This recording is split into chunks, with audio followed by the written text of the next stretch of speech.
अब परमात्मा अपनी सच्चिदानंद घन की वाणी में 5वें वेद में कहते हैं, इस देही को देवालोचे तू नर क्यों उकलाता। जैसे कई व्यक्ति दुखी हो जाते हैं अपने प्रारब्ध के पापों से, संकट के ऊपर संकट, संकट के ऊपर संकट आ रहा है, तो वो क्या दुखी होकर के क्या धारणा करते हैं, हे भगवान आत्महत्या कर लो। इसके विषय में परमेश्वर अपनी वाणी में कहते हैं, इस देही को और देवता लोचे तू नर क्यों उकलाता। इस मनुष्य शरीर को तो देवता भी तरस रहे हैं जो तुझे प्राप्त हुआ है, और तू इससे क्यों उकलाता है, यानी इससे क्यों छक लिया। अब इससे दुखी होकर तू इसको नाश करने जा रहा है, इससे अच्छा कोई संत तलाश कर, भक्ति कर, पूर्ण संत की खोज कर। अब यहां इन जालिमों ने क्या जुल्म कर रखा है, ये नकली संतों ने, ये असली संत तक जाने नहीं देते। जगह जगह इन ठगों ने अपनी दुकानें खोल ली, ना इनको कह का पता, ना भगवान का पता, ना भक्ति का ज्ञान, और लंबे चौड़े आश्रम बना लिए और ऐसी मार्मिक बातें लिख दी। सचखंड की सड़क, वो तरह का जो सचखंड, सतलोक की सड़क माने सीधा रास्ता, पक्की, जिसमें कोई बाधा ना हो। तो श्रद्धालु तो फिर जाएगा भाई, जिसको रोग है, जिसको चाह है परमात्मा की, वहां जा फंसे नकलियां के पास। पूर्ण मोक्ष मार्ग इसी आश्रम में प्राप्त होता है। इस तरह के पता नहीं कितने संत बने हुए हैं। तो ये सबसे बड़ा काल का जाल है, ये नकली संतों का होना। तो कहने का भाव ये है कि देवता भी इस मानव शरीर को तरफ रहे होते हैं कि कभी मानव शरीर मिले, पूर्ण संत खोज करूं और भक्ति करूं। जैसे आप हाथी को देखते हो, हाथी ऐसे सिर मारता चलता है। अब हाथी को नेक्स्ट जीवन, अगला जीवन दिखाई देता है कि इसके बाद मैं के बनूंगा, गधा बनूंगा या कुत्ता बनूंगा या सुअर बनूंगा या मानव बनूंगा।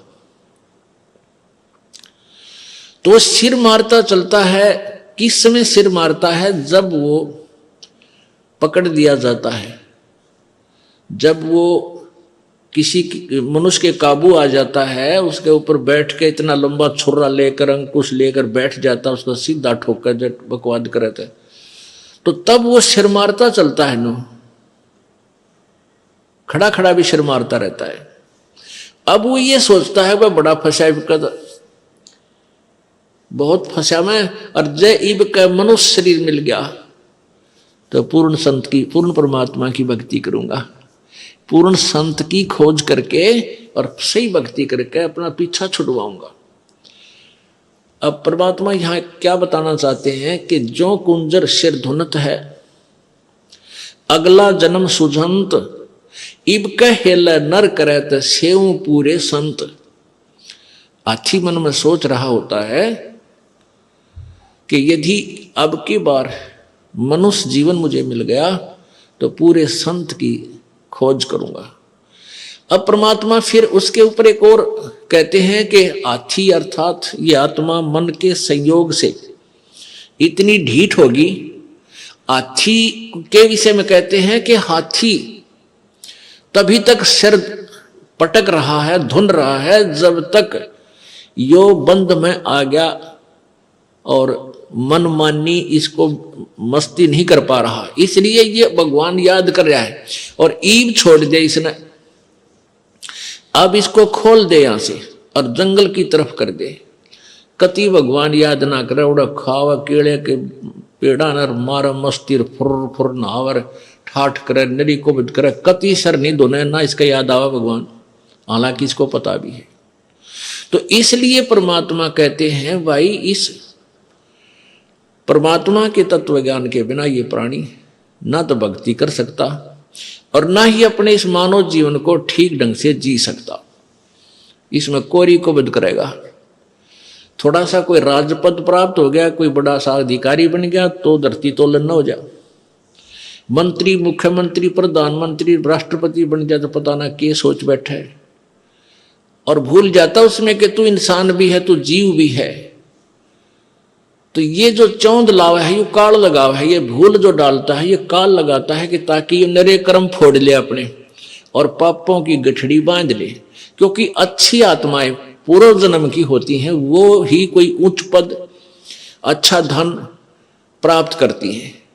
तो वो अच्छी आत्माओं से नरे पाप करवा कर उनको नीच आत्मा बनवा देगा। और जो दुखी हैं, वह तो पिछले जो गरीब हैं, रोगी कोडी हैं, वो तो पिछले जन्म के पहले ही पाप नरे इकट्ठे कर रखे। तो पुण्यात्माओं, तत्व ज्ञान से हमें ये जानकारी होगी कि पूर्ण संत हमें मिला है, उनसे हम भक्ति लेकर साधना, सत साधना करें और मर्यादा में रहेंगे तो हमारे पाप कर्मों से आने वाले प्रारब्ध के जो कष्ट हैं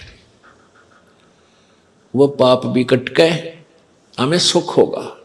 यानी आप पर आने वाली आपदाएं, संकट भी दूर होंगे, आप निर्धन भी नहीं रहोगे, आप धनी बन जाओगे।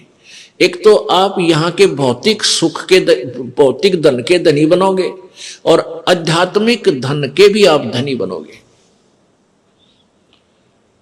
आप दोनों ही धनी इस परमात्मा की सत्य साधना से। कौन से परमात्मा की? उस पूर्ण ब्रह्म की। गीता जी अध्याय नंबर 15 के श्लोक नंबर 1 से 4 तक ये बताया गया है कि ये संसार रूपी एक उल्टा लटका हुआ वृक्ष जानो, और वृक्ष की ऊपर को जड़े मानो, ऊपर अर्श कुर्श पर, अर्श माने आसमान पर, कुर्श माने उसके कॉर्नर पर, आखिरी छोर पर, अर्श कुर्श पर श्वेत गुमज है। और जहां परमेश्वर का डेरा, जहां कबीर परमात्मा का डेरा स्थान सतलोक है, अरस यानी आसमान के अंतिम छोर पे, ऊपर में, कति चोटी में, सुन शिखर में, तो वहां परमात्मा रहता है सतलोक में। तो ऊपर को तो जड़ है, यानी वहां से तो सबकी उत्पत्ति हुई है, वहीं से ब्रह्म की उत्पत्ति, जो 21 ब्रह्मांड का मालिक है, ब्रह्मा विष्णु महेश का पिता है, जिसको काल ज्योति निरंजन भी कहते हैं, काल ब्रह्म भी बोलते हैं। और वहीं से परब्रह्म जो 7 संग ब्रह्मांड का स्वामी है, उसकी उत्पत्ति हुई है। अर्थात वो जड़ है, वो मूल है, मुख्य है, सबकी, सभी प्राणियों और सभी ब्रह्मांडों का रचनहार वही है। तो वो ऊपर को जड़ वाला, तो ये आदि पुरुष परमेश्वर यानी पूर्ण ब्रह्म रूपी तो जड़ समझो इस संसार रूपी वृक्ष की, और नीचे को ये तीनों गुण रूपी शाखा, रजगुण ब्रह्मा, सतगुण विष्णु, तमगुण शिव जी, ये शाखाएं हैं। बीच के जो और भाग हैं उनको काल ब्रह्म ने नहीं बोला गीता में। उसके लिए गीता जी अध्याय नंबर 4 के श्लोक नंबर 34 में बताया है कि वो तत्व ज्ञान जो अध्याय नंबर 4 के श्लोक 32 में जिसके विषय में लिखा है कि सच्चिदानंद घन की वाणी में वो लिखा हुआ है, विस्तार से कहा, उस तत्व ज्ञान को यानी कंप्लीट नॉलेज, उस पूर्ण संपूर्ण ज्ञान को किसी तत्वदर्शी संत से जाकर पूछ। उनको दंडोत प्रणाम करने से, कपट छोड़कर उनसे प्रसन्न करने से वो तत्वदर्शी संत तुझे उस परमात्म तत्व की, यानी और परमात्मा गीता ज्ञान दाता से कोई भिन्न है, उस पूर्ण ब्रह्म के बारे में जानकारी देंगे। उस तत्वदर्शी संत की पहचान बताई है 15वें अध्याय के प्रथम श्लोक में। उसमें बताया कि ऊपर को जड़ वाला, नीचे को तीनों गुण रूपी शाखा वाला, ये जो संसार रूपी वृक्ष के सारे पार्ट, सभी विभाग, जड़ कौन परमात्मा है, और तना कौन प्रभु है, डार कौन प्रभु है, और शाखा कौन है, ये विस्तार से जो जानकारी देगा स वेदवित, वह वेद के तात्पर्य को जानने वाला है, अर्थात वो तत्वदर्शी संत है।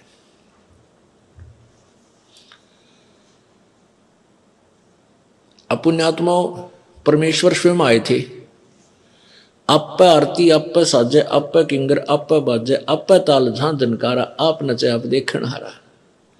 कह कबीर ऐसी आरती गाऊं, आपा मध्य आप समाऊं।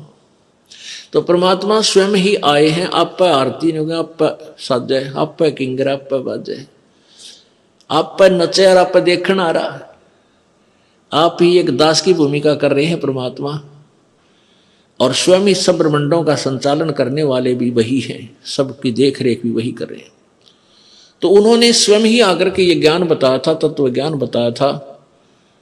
उसमें वो क्या ज्ञान बताया था कि अक्षर पुरुष एक पेड़ है, निरंजनवा की डार, और तीनों देवा शाखा है, ये पात रूप संसार। उस परमेश्वर ने ही डिटेल बताई सारी।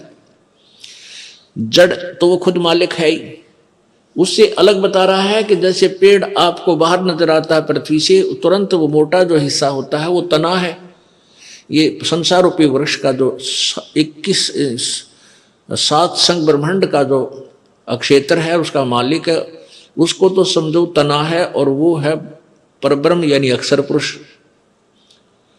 उससे फिर आगे मान लीजिए तना का एक डार निकलती है मोटी, उसको समझो ये क्षर पुरुष, अक्षर यानी सर पुरुष यानी ब्रह्म ज्योति निरंजन कहो, इसे काल कहो। और उस डार के फिर 3 शाखा हैं, ये रजगुण ब्रह्मा, सतगुण विष्णु, तम गुण शिवजी रूपी शाखा, और फिर पात रूप संसार। इस विस्तार से जो बताएगा स वेदवित, वो तत्वदर्शी संत है। तो तत्वदर्शी संत की खोज करने के बाद उस परम पद परमेश्वर की खोज करनी चाहिए। जब तत्वदर्शी संत आपको मिल जाए, उसके पश्चात गीता जी अध्याय नंबर 15 के श्लोक 4 में कहा है कि तत्पश्चात परमात्मा के, उस परमेश्वर के उस परम पद की खोज करनी चाहिए, जहां जाने के बाद फिर संसार में लौटकर प्राणी कभी नहीं आता। और जिसने सारे ब्रह्मांडों की रचना की है, जिस भगवान ने, और गीता ज्ञानदाता कहता मैं भी उसी की शरण में हूं, उसी की भक्ति करनी चाहिए। गीता जी अध्याय नंबर 18 के श्लोक नंबर 62 में कहा कि अर्जुन तू सर्वभाव से उस परमेश्वर की शरण में जा, जिसकी कृपा से तू परम शांति और शाश्वत स्थान अर्थात सनातन परम धाम को यानी सत्यलोक को प्राप्त होगा। वहां जाने के बाद फिर कभी जन्म मृत्यु नहीं होगी। वहां जाने के बाद प्राणी कभी लौटकर संसार में नहीं आते। 15वें अध्याय के 4थे श्लोक में स्पष्ट किया है। और इन 3 प्रभुओं के विषय में गीता जी अध्याय नंबर 15 के 16 और 17 श्लोक में स्पष्ट किया है। एक क्षर पुरुष, एक अक्षर पुरुष, यानी एक ब्रह्म, एक परब्रह्म, और ये दोनों ही नाशवान हैं। इनके लोगों के प्राणियों का भी सतुल शरीर नाशवान ही है, और जीवात्मा सबकी वो तो अमर है ही, गधे की भी है, कुत्ते की भी है। फिर 17वें श्लोक में 15वें अध्याय के गीता जी में कहा है कि उत्तम पुरुष है, पुरुष माने प्रभु, उत्तम पुरुष है तो अन्य परमात्मा इति उदाहरते। और ये लोग तरनम आविश्य विभर्ति आवे ईश्वर है, कति स्पष्ट कर दिया है कि जो उत्तम पुरुष, पुरुष माने प्रभु, उत्तम माने श्रेष्ठ यानी सही भगवान, तो इन ऊपरलों से और ही ऊपर वर्णित 16वें श्लोक में वर्णित भगवानों अक्षर पुरुष, क्षर पुरुष और अक्षर पुरुष से कोई और ही है, और वही परमात्मा इति उदाहरते उसको भगवान कहा जाता है। और वही लोक तरम आविश्य विभर्ति, तीनों लोकों में प्रवेश करके सबका धारण पोषण करता है, वो अवय ईश्वर है। अवय माने अविनाशी, वो वास्तव में अविनाशी परमात्मा है। तो पुण्यात्मा हमने उस परमात्मा की भक्ति करनी है। उसकी भक्ति करने से हम पाप जो हमारे प्रारब्ध में दुख हैं उनसे भी छुटकारा होगा। हमारे जो प्रारब्ध में दुख हैं उनसे भी हमारा छुटकारा होगा, क्योंकि मासा घटे न चल बधे वेद न लिखे जो लेख, सच्चा सतगुरु मेट करे ऊपर मारे मेखे। कहते हैं मासा घटे न चल बधे वेद न लिखे जो लेख,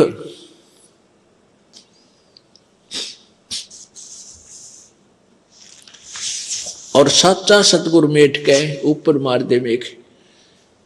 आपके प्रारब्ध में जो भी लिख दिया गया है, आपका जो मनुष्य जीवन आपको प्राप्त है, इसमें जो कुछ भी लिखा गया है इसमें कोई परिवर्तन नहीं हो सकता। मासा घटे न तल बधै, वेदना लिखे जो लेख। जो परमात्मा ने आपके भाग्य में लिख दिया उसमें कोई परिवर्तन नहीं हो सकता। कब तक? जब तक आप पूर्ण परमात्मा की भक्ति नहीं करोगे, परम संत की खोज नहीं करोगे, तब तक आपका प्रारब्ध का दुख, आपका संकट निवारण नहीं हो सकता। तो उसके लिए आपने संत की खोज करनी पड़ेगी, परम संत की। और परम संत हमें मिलेगा तभी हमारा छुटकारा होगा। पुण्यात्माओं,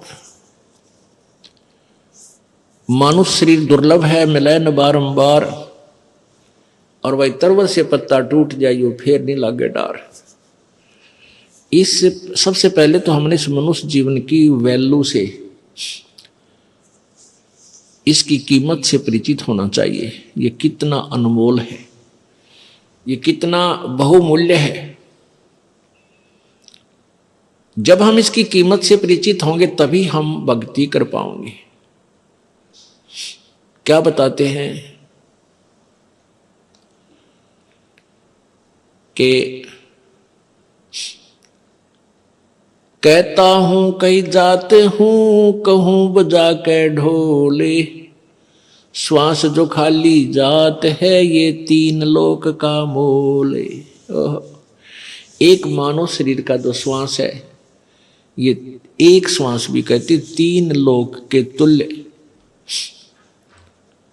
क्योंकि हम तीन लोक, वह हमारे लिए तो बहुत बहुत ज्यादा है। इसलिए परमात्मा ने हमें समझाने के लिए उदाहरण दिया है ये, कि जैसे एक गांव का सरपंच बन जाता है, उसको सैकड़ों हजारों आदमी सरपंच साहब राम राम, सरपंच साहब नमस्ते, इतनी प्रभुता हो जाती है उस व्यक्ति की, और वो फूला नहीं समाता। और जब वो बन जाए एमएलए, कोई व्यक्ति एमएलए बन जाता है, कुछ क्षेत्र का मुखिया बन जाता है वो, उसको तो फिर न जाने कितने व्यक्ति, कर्मचारी, अधिकारी सारे सलूट मारे, फिर वो फूल जाता है। और एक बन जाए मुख्यमंत्री एक प्रांत का, फिर तो कहना है कि वो तो धरती पर पाए ना टेके। और बन जाओ प्रधानमंत्री एक टुकड़े का, एक देश का, छोटे से का या बड़े का, तो उसके माइंड की सोच, वो तो सातवें आसमान पर घूमता है। फिर वो अपने आप को जीव नहीं समझता, क्योंकि उसके शब्द में, उसके वचन से ही ना जाने सबके में हिलता नजर आता है उसको। तो परमात्मा कहते हैं अगर पृथ्वी का एक राजा हो तो वो, उसकी कितनी प्रभुता होगी, उसके दिमाग में क्या सोच होगी, और उसकी कितनी वो अपनी वैल्यू समझता है। और ऐसे ऐसे पृथ्वी लोक, स्वर्ग लोक और पाताल लोक, इन तीनों का, तीनों की कीमत आप लगाओ कितनी होगी। और परमात्मा कहते हैं तुम्हारा मनुष्य जीवन का एक श्वास जब भक्ति बिना जाता है, सच्चे साधना बिना जाता है, तो इतनी कीमत है इसे एक श्वास के सिमरण की। अब इस कीमत को, इस मूल्य को केवल आप ही लगा सकोगे, अन्य व्यक्ति नहीं। क्योंकि आप सत्संग में आने से ये जौहरी बनोगे, लाल की परख करने लगोगे, तब आपको इसकी कीमत का अलग से पहचान होगी, तुरंत महसूस होगी। खास सत्य बात है। तो ऐसे महंगे मोल का एक सांस भी जावे और तीन लोग नहीं पटतरे क्यों धूल मिलावे। पटतरे माने बराबर नहीं। आप नित्यनियम में भी पढ़ते हो, अपने नित्यनियम के अंदर आपको बहुत कुछ विज्ञान है।